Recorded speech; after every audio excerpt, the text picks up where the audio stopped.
సమస్త ఘనత మహిమ ప్రభావాలు మన యేసయ్యకే చెల్లునుగాక.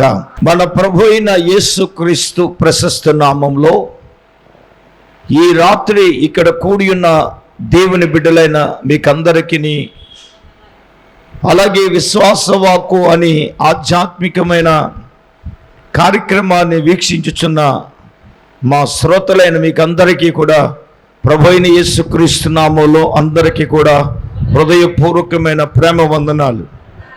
అందరికి వందనాలు. ఎలా ఉన్నారు? బాగున్నారా? బాగుండాలని మానక మా ప్రార్థనలు అనుదినము మీకోసం ప్రార్థన చేయుచున్నామనే విషయాన్ని బాహాటంగా మీకు ప్రకటన చేస్తున్నాం. చాలా అంశాల కొరకు మరి ప్రార్థన చేస్తున్నాం. ప్రతి రాత్రి జరుగుతున్న ఈ ప్రార్థనలో 700 స్తుతులు ప్రభువుకు చెల్లించడానికి మీరు మాకు ఏమైతే ప్రార్థన అవసరత ఇచ్చారో ఆ ప్రార్థన అవసరతలన్నిటి కొరకు భారముతో ప్రభు సన్నిధిలో ప్రార్థించడానికి ఆ దేవాది దేవుడు శ్రేష్టమైన సమయాన్ని ప్రభు ఇచ్చారు. మేము ప్రార్థన చేస్తున్నాం అనే విషయాన్ని మీకు జ్ఞాపకం చేస్తున్నాం. ఇంకేమీ ఆలస్యం చేయకుండా దేవుని వాక్య ధ్యానములోనికి మనం వెళదాం. దేవుని బిడ్డలారా, ఈ ఆధ్యాత్మికంగా ఈ వర్తమానాలు మీ ఆత్మీయ జీవితంలో మరి మిమ్మల్ని అందరినీ ఎంతగానో బలపరుస్తున్నాయని మేము విశ్వసిస్తూ ఈ కార్యక్రమాలు మరి కొనసాగించలాగిన తప్పక మీ అనుదిన ప్రార్థనలు జ్ఞాపకము చేసుకోవాలని ప్రభు పేరిట మీకందరికీ కూడా నేను మనవి చేస్తున్నాను. రైట్, దేవుని వాక్యాన్ని ధ్యానిద్దాం. మీ బైబిల్ చేత పట్టుకుని దయచేసి కూర్చుని అటు ఇటు తిరగొద్దు. శ్రద్ధగా దేవుని మాటలు ఆలకించాలని ప్రభు పేరిట మీకందరికీ మనవి చేస్తున్నాను.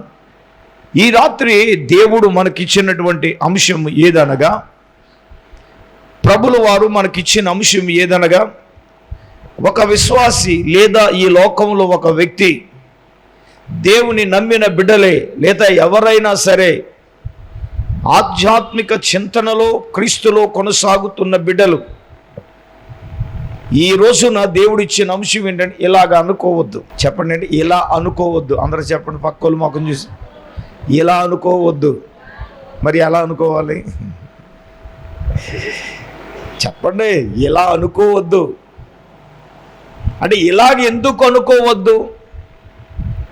ఏ విషయంలో మనం అనుకోకూడదు అనేది చెప్తాను. దైవ చిత్తమైతే ఏమనుకోవాలో తర్వాత చెప్తాను. దానికి నేను ముడిపెడితే కూటం దేవలదు. ఇలాగ మనం అనుకోకూడదు. దేవుని నమ్మిన బిడ్డలంగా మనము మొట్టమొదటిగా యాకోబు రాసిన పత్రిక 1వ అధ్యాయం 26వ వాక్యాన్ని మనం చదువుకుందాం.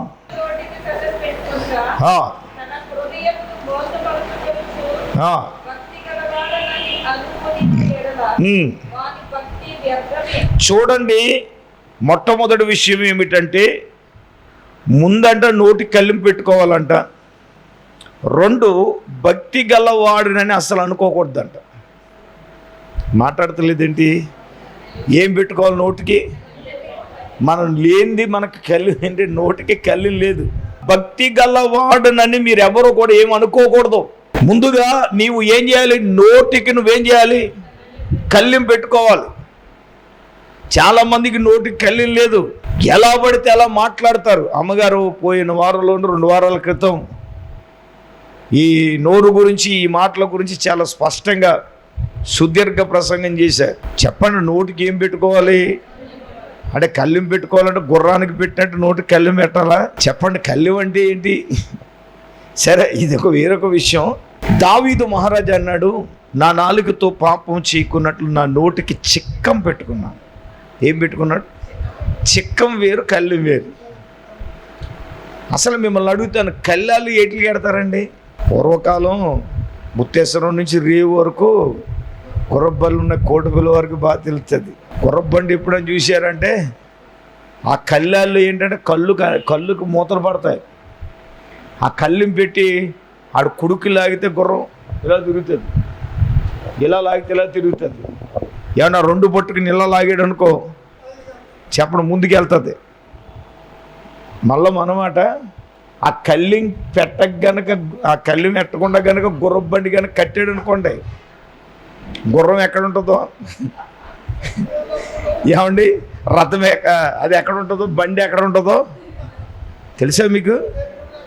కంపల్సరిగా బండి కట్టేటప్పుడు కళ్యాణ్ని ఎందుకు పెడతారంటే అది ఆ పైన వాని యొక్క స్వాది ఇలాగనగానే ఇలా తిరుగుతుంది, ఇలాగనగానే ఇలా తిరుగుతుంది, ఇలాగనగానే ముందుకెళ్తుంది. ఒక ఆయన అది ఏమీ లేకుండా గుర్రానికి హల్లెలూయా అంటాం, వెళ్ళిపోవటం, ఆమేనంటగా ఆమేనంటే ఆగిపోవటం నేర్పించాడంట. దేనికి చెప్పండమ్మా? గుర్రానికి. వీడు ఒక రోజున గుర్రం ఎక్కాడండి, వెళ్తున్నాడు. ఏదో వీడికి ఫోన్ ఒక సంతోషమైన వార్త వచ్చిందంట. సంతోషమైన వార్త వచ్చినప్పుడు ఏమన్నా ఆమేన్ అంటే గుర్రం ఆగిపోద్ది, స్తోత్రం అంటే పరిగెడుతుంది. వీడు ఉత్సాహం అక్క ఏదో సంతోషమైన వార్త అనగానే హల్లెలూయా అన్నాడు. ఎక్కడుండి చెప్పండి అమ్మా? గుర్రం ఏమైంది? గోతులు కాదు, పరిగెట్టేయింది, దేశ రక్తం వేచి. ఇప్పుడు మన నోటికి కళ్ళెం కావాలి. కళ్ళెం అంటే ఏటిని మాట్లాడాలో అయ్యే మాట్లాడాలి, మాట్లాడకూడనివి మాట్లాడకూడదు. అయితే ఈరోజు అత్యంత కీలకమైన విషయం ఏంటంటే నేను భక్తి గలవాడనని నువ్వు అనుకోకూడదు. మనం ఏమనకూడదు చెప్పండి?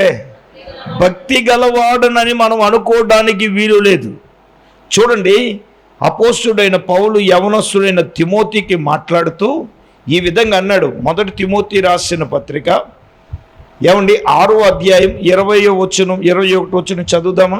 ఓ తిమోతి, నీకు అప్పగింపబడిన దాన్ని కాపాడి, చూడండి, అపవిత్రమైన ఒట్టి మాటలకును జ్ఞానమని అబద్ధముగా చెప్పబడిన విపరీత వాదములకు నువ్వు ఎలాగుండాలి? దూరముగా ఉండాలి. అపవిత్రమైన ఒట్టి మాటలకు కానీ జ్ఞానమని అబద్ధంగా చెప్పబడే ప్రతి విపరీతమైన వాదానికి నువ్వేం చేయాలి? దూరముగా ఉండండి. చూడండి, ఆ విషయంలో ప్రవీణులమని కొందరు అనుకుని విశ్వాస విషయంలో తప్పిపోయిన వారు కొంతమంది ఉన్నారు. దైవ జనాంగమా, దేవుని బిడ్డలారా, ఈరోజు నేను భక్తి గలవాడిని అనుకుని తనను తాను మోసం చేసుకునేవారు చాలామంది ఉన్నారు. గర్వాలన్నింటిలో ఒక గర్వం ఏంటంటే భక్తి గర్వం. చాలామంది నేనే ఉపవాసం ఉంటున్నానని గర్వం, నేనే ప్రార్థన చేస్తున్నానని. ఎప్పుడు మనం అలా అనుకోవడానికి వీలేదు. ఇప్పుడు దావీదు ఉన్నాడండి, అతడు రాజు స్థానంలో ఉన్నా కానీ దేవుని సన్నిధికి వచ్చేటప్పటికి నేను నథింగ్, నేను దరిద్రుడను, దీనుడను. అయ్యా, నా నోటి మాటలు, నా హృదయ ధ్యానాలు నీ దృష్టికి, చెప్పండి, నా నోటి మాటలు, నా హృదయ ధ్యానం ప్రభువా నీ దృష్టికి అంగీకారముగా ఉండునుగా కానీ దావీదు అన్నాడు. నేను మహారాజుని, నా కత్తికి ఎదురు లేదంటే అన్నాడా? అనలేదు. ఈరోజు నేను ఏంటి అన్నాడా? అనలే. నేను ఎప్పుడు ఎవరితో సంభాషించిన ప్రార్థనలు ఇదే మాట అంటాను, ప్రభా మేము విస్తరించి మాట్లాడను, మా మాటలో దోషం ఉండకు మానదు ప్రభా, అయినా మా నోటి మాటలు, మా హృదయ ధ్యానాలు నీ దృష్టికి అంగీకారంగా ఉండాలి. ఈరోజు నేను భక్తి గలదానని, భక్తి పరుణ్ణి, భక్తురాలని అని మనం అనుకోవడానికి వీలు లేదు. అసలు కింద వచ్చిన అంటాడు, అసలు దేవుని ఎదుట నిష్కలంకమైన భక్తి ఏంటో. సర్లే, దానికి మనం వద్దు. ఈరోజు నేను అంటాను, నేను భక్తి చేస్తున్నాను. అసలు మనం 40 దినాలు పెట్టుకున్నాం కదండి, పెట్టుకున్నాం లేదా? పెట్టుకున్నాం. ఈ 40 దినాలలో ఎంతమంది నిజంగా చేయగలుగుతున్నారు? దేవుని కార్యాలు ఎంతమంది జీవితాల్లో చూడగలుగుతున్నారు? నేనేమంటానండి, నిజంగా ప్రభువుని ఎవరైతే వారు జీవితాల్లో అనుభవిస్తారో వారే గొప్ప కార్యాలు చూడబోతున్నారు. వాక్యాన్ని ఎవరైతే అనుభవించబోతున్నారో, పరిశుద్ధాత్మ శక్తిని ఏ ఒక్క వ్యక్తి అయితే అనుభవించబోతా ఉందో, ఏ ఒక్క వ్యక్తి అయితే వాక్యాన్ని తన జీవితంలో అనుభవిస్తూ ఉందో, ఆ వ్యక్తిగత తన జీవితంలో దేవుని యొక్క శక్తిని పొందుకోగలిగేది. కాంప్రమైజింగ్,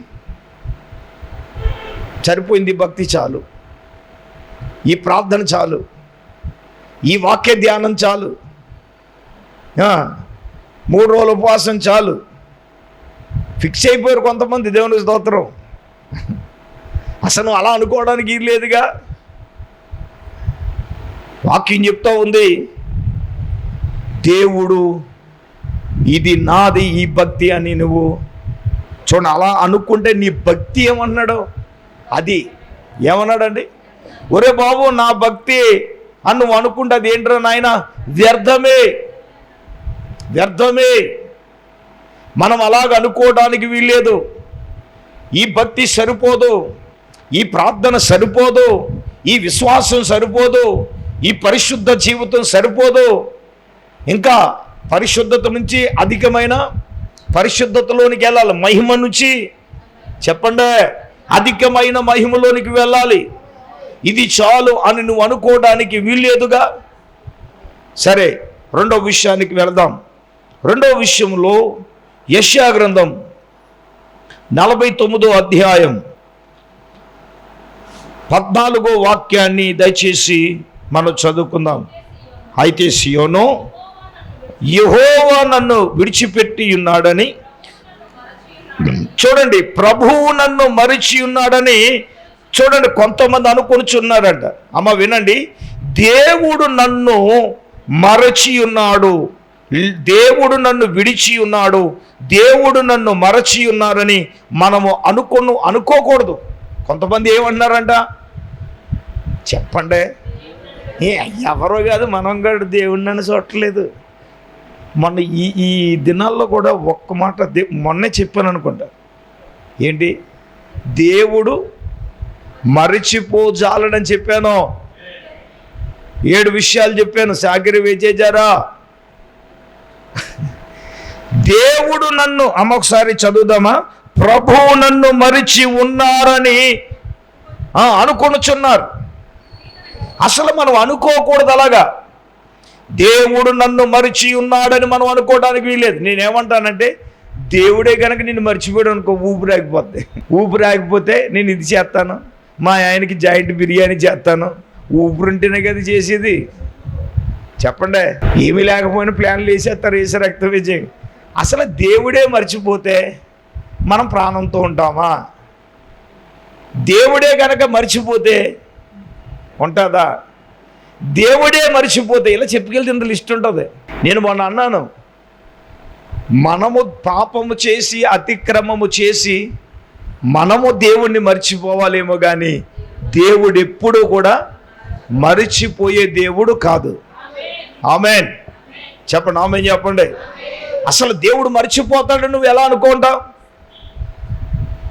బాధల వెనకాల బాధలు వచ్చేసినని, కష్టాల వెనకాల కష్టాలు వచ్చేసినని, ఇబ్బందులు వెనకాల ఇబ్బందులు వచ్చేసినని, రోగం వెనకాల రోగం వచ్చేసిందని, బాధల వెనకాల బాధలు వచ్చేసినాయి అని. అయ్య బాబోయ్, మరి అలాగనుకుంటూ యోబు గారికి రాలేదండి, ఆస్తంతా ఒకేసారి పోయిందిగా. 7 పిల్లలు 3 కూతుళ్ళు ఒకేసారి చనిపోయారుగా. ఇప్పుడు అంతటితో ఆగిందండి? ఇప్పుడు అతని శరీరం భయంకరమైన వ్యాధితో, ఈ పరిస్థితులతో అతడు ఎంతగా శోధించబడ్డాడండి. చెప్పండి, దేవుడు నాకు అన్యాయం చేశాడని అన్నాడా? లేకపోతే దేవుడు నన్ను విడిచిపెట్టేశాడని అన్నాడా? లేకపోతే దేవునితో సనిగాడా? లేకపోతే దేవుని మీద అలిగాడా? చెప్పండి. నేనేమంటాను అంటే, కొన్ని సమయాలలో నేను మన ఆదివారం మా సావరంలో అదే చెప్పాను. దావీదుకు ఉన్నటువంటి కష్టాలు బాధలు దావీదికి ఏమనిపించిందంటే, ఒకవేళ దేవుడు నన్ను విడిచిపెట్టేశాడేమో. మన సావరంలో దేవుడు అద్భుత రీతిలో పరిశుద్ధాత్ముడు మాట్లాడాడు. అంటే మన మానవుని జీవితంలో మనకు ఎదురయ్యే కష్టాలు బాధలు ఇబ్బందులు మనకి ఏమనిపిస్తున్నాయంటే, ఒకవేళ దేవుడు నన్ను విడిచిపెట్టేశాడేమో, లేకపోతే దేవుడు నాకు దూరం అయిపోయాడేమో, లేకపోతే దేవుడు నన్ను మర్చిపోయాడేమో. రేపు ఇచ్చే డైలీ వాగ్దానం అదే, ఆయన నిన్ను మరిచిపోజాలని ఇచ్చాడు వాగ్దానం. రేపిచ్చే వాగ్దానం అదే. ఇప్పుడు దేవుడు నన్ను మరిచిపోయాడు అనుకోవడానికి వీల్లేదు. నేను ఒక మాట జ్ఞాపకం చేస్తాను. సంసోను ఉన్నాడు. సంసోను తల్లి గర్భములోనే దేవునికి ప్రతిష్ఠ చేయబడ్డవాడు కదండి. మాట్లాడాలి. ఏమండి, నాజీరు చేయబడినవాడు. బైబిల్ గ్రంథం అంతట్లో సంసోను అంత బలవంతుడు ఎవరైనా ఉన్నారా తల్లి? లేడు కదండి. ఒక్క గాడిద దవడ ఎముకితే ఎంతమందిని చంపేశాడు? 1000 మందిని చంపగలిగిన బలార్జుడు. దేవునికి ప్రతిష్ఠత చేయబడిన సంసోను, దేవుడికి నాజీరు చేయబడిన సంసోను, తల్లిదండ్రుల మాట వినక ఎవ్వడ మాట వినరాక వాడుకున్న బలాన్ని బట్టి చెలరేగిపోతే ఒక స్త్రీ వ్యామోహములో పడి తన అభిషేకాన్ని పోగొట్టుకున్నాడు, తన బలమును పోగొట్టుకున్నాడు, తన ప్రతిష్టతను పోగొట్టుకున్నాడు. అన్నీ పోగొట్టుకుని దేవుణ్ణి విడిచిపెట్టింది సంసోనే విడిచిపెట్టేశాడు. తేలిన ఫలితార్థం ఏమిటంటే శత్రువుల చేతికి అతడు అప్పగించబడ్డాడు. శత్రువులు 2 కళ్ళు అతను పీకేశారు. ఏమన్నా ఆ దాగోను దేవత గుడిలోనికి తీసుకువెళ్ళి సంసోన్ని ఏం చేస్తున్నారు? అపహాసము చేస్తున్నారు, పరిహాసం చేస్తూ ఉంటే వీడు ఒళ్ళు ఉడికిపోతూ ఉంది. అయ్యో, అదే గనక బలం ఉండగలిగితే గుళ్ళో పెట్టి ఒక్కొక్కనే చెప్పండి, ఒక్కొక్కరిని ఏం చేద్దరు? చిత్తకర్ర పెట్టేద్దాడు. దేవునికి స్తోత్రం. ఇది బాధ వేసేస్తుంది. అయ్యో, బలం పోయింది. నేను ఎప్పుడు అడుగుతూ ఉంటాను, మీరు ఎప్పుడు సమాధానం చెప్తూ ఉంటారు. పాపం చేసి దేవుడు సంసోనుని విడిచిపెట్టాడా లేదా దేవుడే సంసోను పాపం చేశాడు కదా అని దేవుడే సంసోన్ని విడిచిపెట్టాడా? పాపము చేసి సంసోనే దేవుడు విడిచిపెట్టాడు. దేవుడు మాత్రం ఆయన విడిచిపెట్టలేదు. విడిచిపెట్టి ఉంటే, అయ్యా దయచేసి ప్లీజ్ ఒక్కసారి వీళ్ళందరి మీద పగ తీర్చుకోవడానికి నాకు ఒక్కసారి అవకాశం ఇవ్వండి. బైబిల్ ఏమనుందండి? ప్లీజ్ ప్లీజ్ ఈ ఒక్కసారికే నువ్వు నన్ను ఏం చేయాలి? బలపరచుమని అడిగాడు. ఇప్పుడు దేవుడు మర్చిపోయాడా? దేవుడు విడిచిపెట్టాడు? చెప్పండి. నేను అంటాను, సంసోన్ని విడిచిపెట్టలేదు, దావీదుని విడిచిపెట్టలేదు, నిన్ను విడిచిపెట్టలేదు. నువ్వే విడిచిపెట్టేసావు. ఎగస్తాలు ఎక్కువైపోయి ఒక మాటలో చెప్పాలంటే దేవుడే గనక నిన్ను మర్చిపోయే ఉన్నాడని నువ్వు అనుకోవడానికి వీల్లేదు. దేవుడు ఏమన్నాడు? నేను నిన్ను మర్చిపోలేదు, నేను నిన్ను ఆశీర్వదిస్తానని దేవుడు మాట్లాడాడుగా. నువ్వే కదా ప్రార్థన మర్చిపోయావు, ఆజ్ఞలు మర్చిపోయావు, నిబంధన మర్చిపోయావు, కట్టడలను మర్చిపోయావు, నియమ నిబంధనలను మర్చిపోయావు, దేవుని యొక్క శక్తినే నువ్వు మర్చిపోయావు. సంసోను జీవితంలో అన్నీ మర్చిపోయాడు కాబట్టి అభిషేకాన్ని పోగొట్టుకున్నాడు, బలాన్ని పోగొట్టుకున్నాడు, నాజీరు ప్రతిష్టతను పోగొట్టుకున్నాడు, పరిశుద్ధతను పోగొట్టుకున్నాడు, తల్లిదండ్రులు కూడా పోగొట్టుకున్నాడు. ఇప్పుడు చెప్పండి, మనం దేవుడు నన్ను మరిచి ఉన్నాడని మనం అలాగే ఎప్పుడు కూడా అనుకోకూడదు. దేవుడు నాకు అన్యాయం చేశాడని అన్నాడండి అనలా. ఈ రోజున దేవుడు నన్ను అయ్యో నా దేవుడు నన్ను మర్చి, నీ బాధలను బట్టి నువ్వు నన్ను మర్చిపోయాడు దేవుడు అని అనకూడదు. చెప్పండి, చాలామంది అనుకోవట్లేదా? అనుకునేవారు లేరా? దేవుని వాక్యం సూటిగా తేటగా ఈ రాత్రి చెప్పే మాట ఏంటో తెలుసా? దేవుడు నన్ను మరిచి ఉన్నాడని నువ్వు అనుకోవడానికి వీలు లేదు. దేవుడు మరిచి ఉంటే మనం ఎవరు ఉండగలమండి? ఎవరైనా ఉండగలరా? ఎవరైనా తాళగలరా? చెప్పండి, లేరు కదా. సరే, మరొక విషయాన్ని నేను మీకు జ్ఞాపకం చేస్తాను. మూడవదిగా మనం చూచినప్పుడు ద్వితీయోపదేశకాండం 9వ అధ్యాయం, దయచేసి 4వ వాక్యాన్ని మనం చదువుకుందాం. అందరూ తెరవండి. నీ దేవుడైన యెహోవా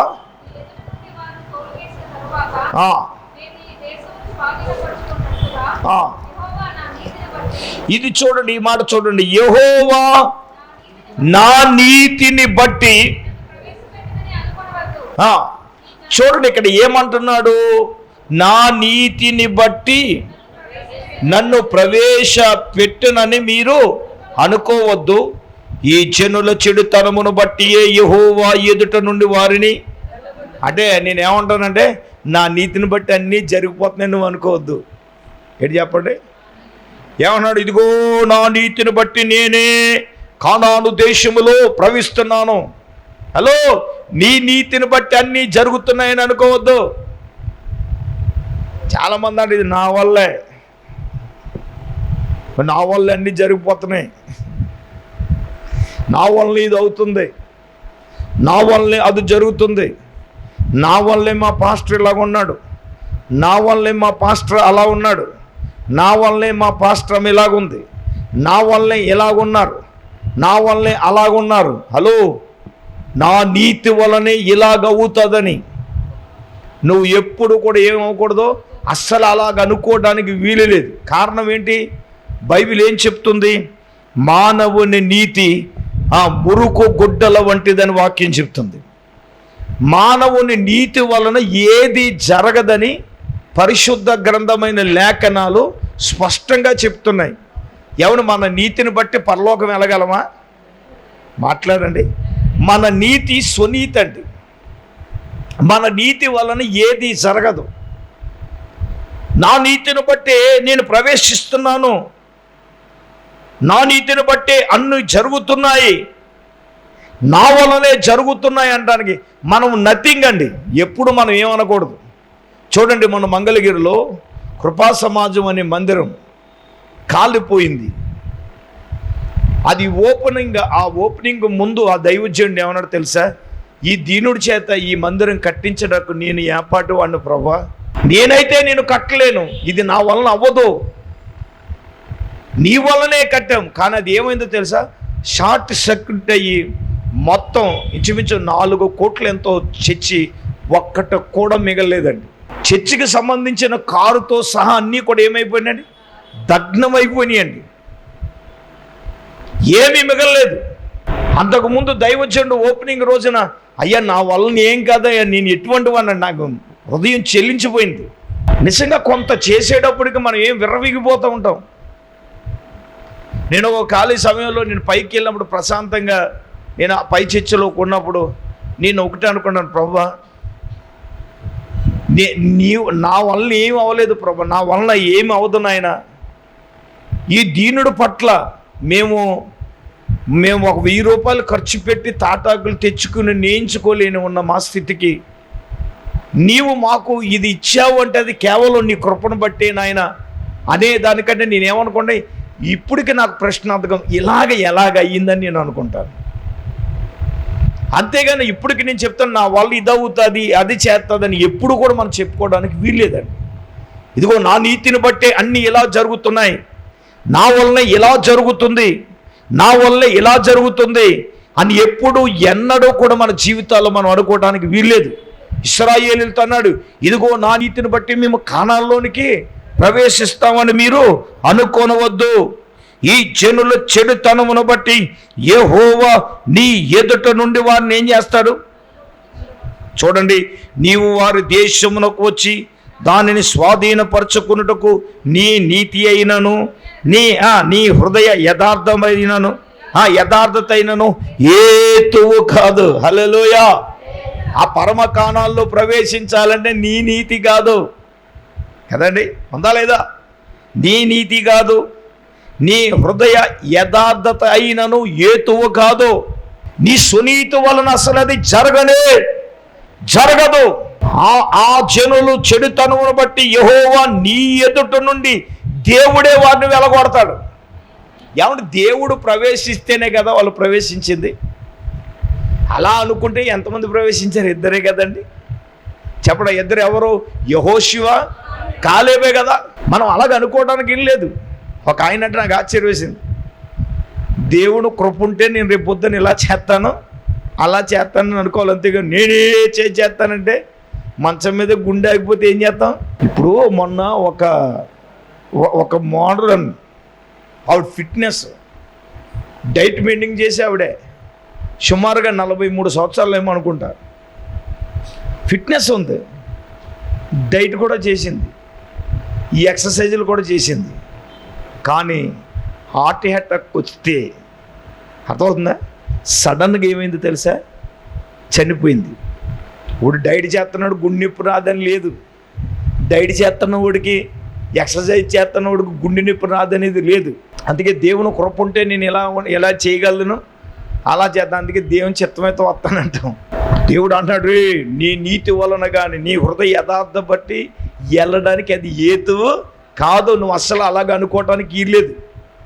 ఒకవేళ నీలో నాలో మనలో అది ఉంటే ఈ రాత్రి వాక్యం ద్వారా తీసేసుకో. నా నీతి వలనే నా వలనే ఇది అయిపోద్ది, నా వలన నీ వలన నథింగ్, నా వలన నథింగ్. ఏది అవ్వాలన్నా దేవుని వలనే అవుతుంది. ఆమేన్. దేవుని వలనే మనం ఏదైనా చేయగలం. మన స్వనీతి మురుకు గుడ్డలు వంటిది. మన స్వనీతి అనేది స్వప్రయోజనాలకు మించింది. దానివలన ఏది అవ్వదు. అందుకే ప్రభులు వారు అన్నారు, ఎవరు ఎంచేపి ఏం తిందాం ఏం తాగుదాం అని ఎడతారేంట్రా. ఏమండి, ఆహారం కంటే ప్రాణం, వస్త్రం కంటే దేహం గొప్పవి కావా? ఆకాశ పక్షులు చూడండి, అవి విత్తవు, కోయు, కొట్లు కూర్చుకొను. ఏమండి, మీ పరలోకపు తండ్రి వాటిని పోషించట్లేదని చెప్పి ఆయన ఏమన్నాడు? మొదట ఆయన రాజ్యమును చెప్పండి. ఎవరి రాజ్యముని ఎదగమన్నాడు? ఎవరి నీతిని ఎదగమన్నాడు? మరి నువ్వేమంటున్నావు? ప్రభువా వెదుకుడి మీకు దొరుకునన్నావు నాయనా, నిన్ను వెతుకుతా. అసలు ఏం వెతకమన్నాడు? ఆయన నీతిని ఎదగమన్నాడు, ఆయన రాజ్యాన్ని వెతకమన్నాడు. ఎవరైతే ఆయన నీతిని రాజ్యాన్ని వెతుకుతారో అప్పుడు అవన్నీ కూడా ప్రభువులు వారు మనకిస్తారన్నారు. ఆమేన్. ఇప్పుడు చెప్పండి, నా నీతిని బట్టి ఇలాగా, నా జ్ఞానం బట్టి ఇలాగా, దాన్ని బట్టి ఇలాగా, నా నీతిని బట్టి ఇలాగని నీవు అనుకోవటానికి అస్సలు వీలు లేదు. ఇది ఎన్నోది? మూడోది. నాలుగవదిగా మనం చూసినప్పుడు ఇర్మియా గ్రంథం 8వ అధ్యాయం, దయచేసి 8వ వాక్యాన్ని ఒక్కసారి మనం చదువుదాం. ఇర్మియా గ్రంథం 8వ అధ్యాయం 8వ వచనం. మేమే జ్ఞానులమని యెహోవా ధర్మశాస్త్రము మా యొద్దనుందని మీరెలా అనుకుంటారు?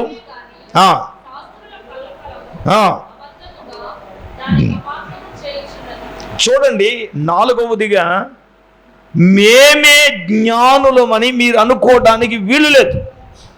చూడండి, పౌలు గారు రోమీయులకు రాసిన పత్రిక 1వ అధ్యాయంలో 22వ వాక్యాన్ని మనం చదువుదాం. రోమీయులకు రాసిన పత్రిక 1వ అధ్యాయం 22వ వచనం. చూడండి, వారి అవివేక హృదయం ఏమైంది? అంధకారమయమాయెను. చూడండి, తాము జ్ఞానులమని చెప్పుకునే వీళ్ళు బుద్ధిహీనులైపోయారు. చూడండి, నాలుగోది ఏంటంటే మేమే జ్ఞానం.